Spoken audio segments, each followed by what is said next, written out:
All right, so driving the S6, so you we got a dynamic. I'll go before these cars go. Oh wow, those brakes are different than the Camry. This is what, 55? That's 55. It's 55. Yeah, there you go. Holy! Oh.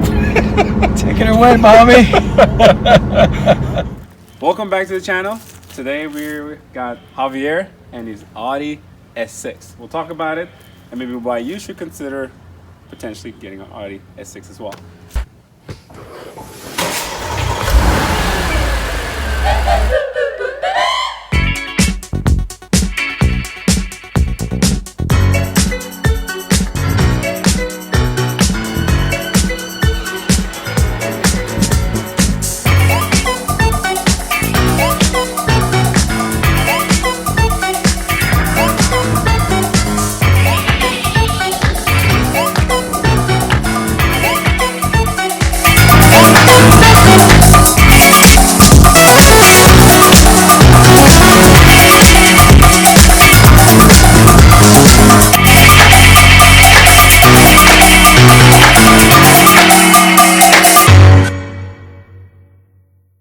Just before we get into the car, maybe you can just share briefly about your relationship to cars. When I was a kid, my dad was a very conservative car buyer.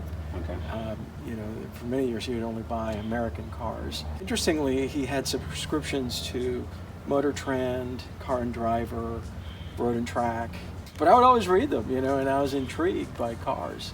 Didn't have the resource to buy myself a car until much later, but I guess it kind of stuck with me. I developed an interest in cars. I started doing some research, and I read about the S6. A little bit different. It's a very comfortable car. It's a great family car. We're a family of 5. Point that my wife definitely got across. It has to seat 5 comfortably, but it's a great, fun driving car. Yeah. How long you had this for? 6 years. What do you really like about this car? I'll start with something a little off the beaten track.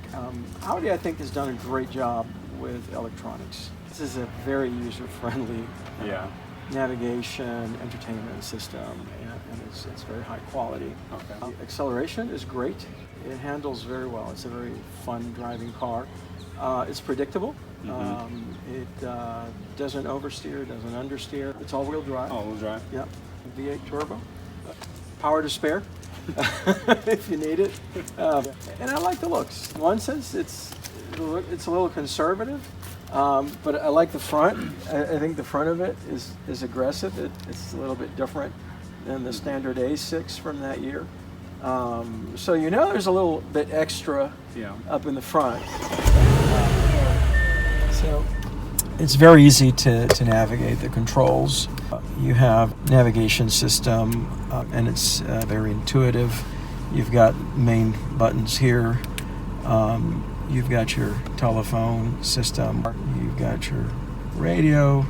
It's got 4 Bose speakers. Great sound. Oh, there it is. There you go. There you go. But it's very easy in a red light. If you know where everything is. It's a very logical organization, navigation, telephone, radio, media. This has racing seats, which was an option with the S6. Yeah, you can sit. Yeah. Whole family. Yeah. And you got trunk space. Great trunk space. Great. I think the inside design is, it's not ostentatious, but I think it's very classy. It's very ergonomic, not cluttered, but the information you need is very well organized. Yeah. All right. Here we have the Das Motor, which I think it is in German. I think. So it's a V8 turbo, about 365, 380 horsepower, 4-wheel drive. Tested at 0 to 60, I believe around 4.2 seconds. I also like to ask people that I interview kind of 2 questions, and one is just, if you were to give an advice about cars, what would your advice be? Don't spend over your budget. Okay, that's a good one. Just from a financial standpoint, it's not a great investment. Yeah. Maintenance is very important. Yeah. I bought it with the idea in mind of keeping it for at least 10 years. Right. But corollary to that, you gotta stay on top of the maintenance. Yeah. Otherwise, it ain't gonna last you 15 years. So. No, that's good. Stay within your budget and maintain it. Yeah. If you were to give any type of advice just about life in general, what would you pass on if you were to, give a life advice? For many years I've struggled with the thought that God at times can be your adversary. Mm-hmm. If you know me, on some level, you might say, well, you've got a nice house, you've got a beautiful family, and oh, by the way, you've got a really nice car, Why would you be talking about adversity or God being your adversary? But specifically because what I do, I'm a neurosurgeon, and I see a lot of suffering, Mm-hmm. and honestly, there can be a lot of frustration as you're trying to help people, and sometimes you succeed, and sometimes despite your best efforts, you don't. Yeah. And that can really weigh on you. And I think over the years I've had to overcome the mistaken thought that, okay, God is opposing me. Right. And don't get me wrong, God can oppose you. Right. It really helped me to read through Hebrews 12, where he talks about how God disciplines us in the same way that a father disciplines his children, and that we shouldn't scoff at that. We shouldn't become embittered or angry. Right.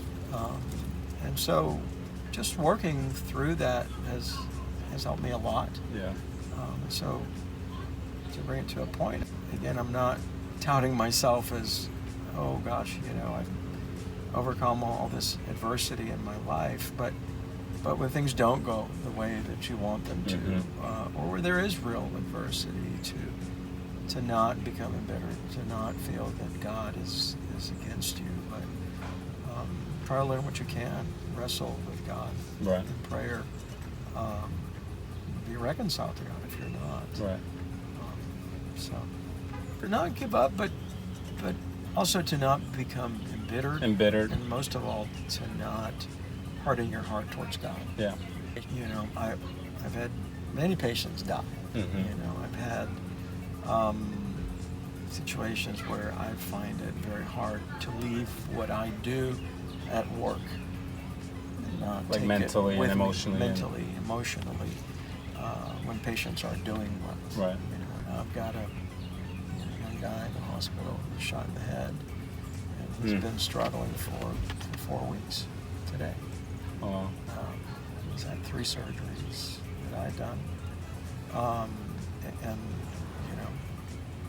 he's just barely making it. Yeah, no, that's heavy for anybody, I think. If you just say, what's been one thing that helped you to not become embittered and to maybe work through some of those challenges?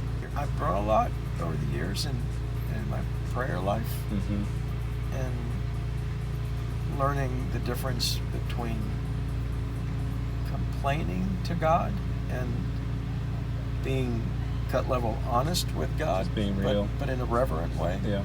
Understanding that God is God and I'm not. Being willing to always go to God confidently and willing to wrestle in prayer and to find a balance between being reverent before God, but also not holding back from God. This is what I'm struggling with. Yeah. I feel angry. I feel frustrated.